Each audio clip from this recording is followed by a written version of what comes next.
Entonces, pues ya tenemos todas las componentes de cada uno de los vectores. Ahora sí, el objeto o la caja en este caso se tiene que mover como velocidad constante.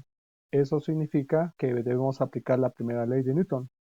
La primera ley de Newton dice, todo cuerpo permanece en reposo o se mueve con velocidad constante, a menos que una fuerza externa lo saque de ese estado de equilibrio. En nuestro caso queremos que se mueva con velocidad constante. Al moverse con velocidad constante no hay aceleración. Entonces, matemáticamente la primera ley de Newton se expresa como la suma de fuerzas debe ser igual a cero, pero como estamos trabajando en el plano, por eso tiene este símbolo. Eso significa que la suma de fuerzas en X tiene que darnos cero y que la suma de fuerzas en Y también tiene que darnos cero. En el caso de la suma de fuerzas en X que nos dé cero, significa que efectivamente queremos que se mueva con velocidad constante.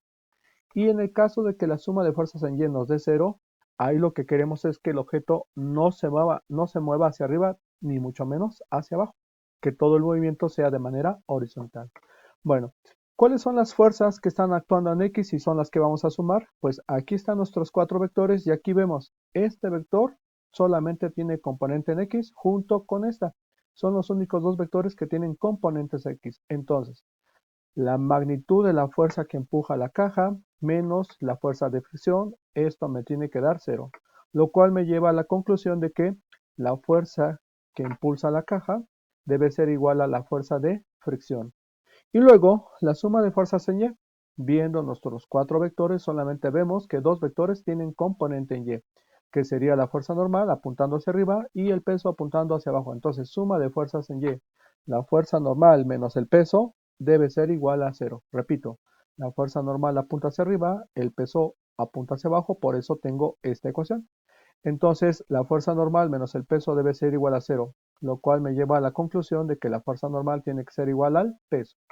¿De acuerdo? Y el peso del cuerpo es de 500 newtons y esa va a ser la fuerza normal, la fuerza que ejerce la superficie para que el objeto no caiga. ¿Cómo se calcula la fuerza de fricción? La fuerza de fricción se calcula el coeficiente de fricción multiplicado por la fuerza normal.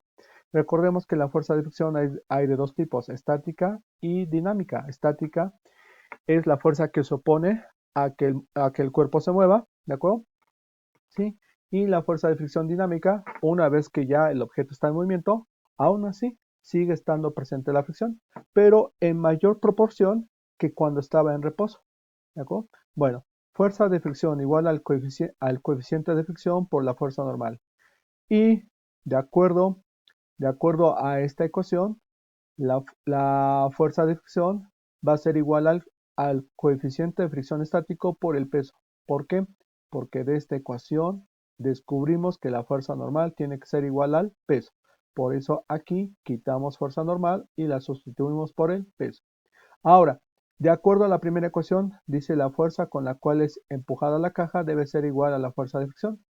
La fuerza con la cual es empujada debe ser igual a la fuerza de fricción. Por lo tanto, F debe ser igual al coeficiente de fricción multiplicada por el peso. El ejercicio pide calcular el coeficiente de fricción estático, por lo tanto, lo único que nos queda es hacer una división. La W que está multiplicando pasa dividiendo. Entonces, ¿cómo calcular el coeficiente de fricción estático? La fuerza que empuja la caja entre el peso del objeto. 230 newtons entre 500 newtons. Y esto, al hacer la operación en la calculadora, nos da un valor de 0.46. Si vas a estudiar una ingeniería o vas a estudiar una carrera relacionada con la física como tal, sí es importante hacer todo este procedimiento. Quizás algunos dirán, todo este procedimiento nada más para llegar a esta fórmula y luego sustituir estos resultados. Pues sí, quieres estudiar una ingeniería, tienes que analizar las situaciones, ¿de acuerdo? Todas las fuerzas que están involucradas. ¿Sí? Quizás al final la operación sea bastante sencillo, pero lo importante de una ingeniería es que analices las fuerzas que actúan sobre un objeto y a partir de ahí establezcas tus ecuaciones y llegues a la fórmula. Y por último, hacer la operación. Bueno, sin más por el momento, espero que este video sea de gran ayuda. Nos vemos la próxima.